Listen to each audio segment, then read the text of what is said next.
All right. So in the last couple videos, we were looking at an example of exponential growth, which had to do with interest gaining on an investment or something like that. So let's generalize this idea into more of a calculus-based approach, right? Because we kind of reasoned our way through that one. So what we're looking at here is we're trying to look at a quantity that changes at a constant percentage rate, right? So what do we mean by that?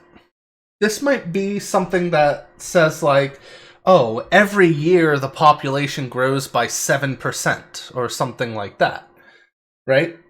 So how do we relay that kind of information? How do we write this down? Well, generally speaking, what we're saying is that the rate of growth is proportional to the current size, right? So if we say that the population always grows by 7%, then the derivative of the population should be 7% of the current population. So generally speaking, how do we write down this kind of relationship? Well, we're looking at something where the derivative is k times the current value. All right? So we're looking at something like this. This here tells us the rate of growth, the derivative, the rate of change. This is proportional to the current value. All right, and this could stand for population. This could stand for the balance of an account, and so on and so forth. Okay? So, well, we want to know what could a solution of this look like. Like, if this relationship has to be true, then what does a of t have to be? Well, if we look at this, right, we're saying that the derivative of the function is equal to k times that function. Right? So the function largely stays the same, it just gets multiplied by a constant. So to figure out what that solution should look like, if k were equal to 1, we would be asking about a prime of t equals a of t. We would exactly be asking for the derivative of the function to equal itself. Can you think of a function that does that? Hopefully you're thinking about e to the t.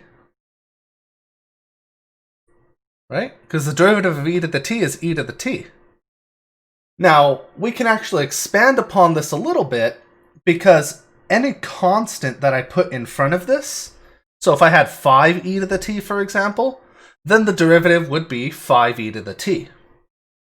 Right? So any constant I put here will work out just as well, which is great. So how do we answer this then for general values of k?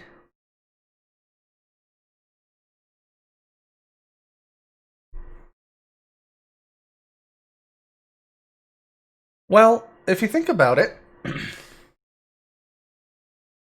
the chain rule tells us that,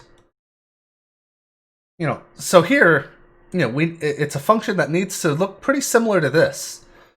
And if you think about it, ce to the kt satisfies the general rule up here. Because when we take the derivative, right, we have our ce to the kt, but then the chain rule gives us this extra k. Right? But this right here is exactly a of t, so this is k a of t. Right? So this is our sort of what we call a general solution. Right? So this k here, this value k, this is like our relative growth rate, so to speak. Right? So in this equation, oops, not comma, equals, right? we call K the relative growth rate.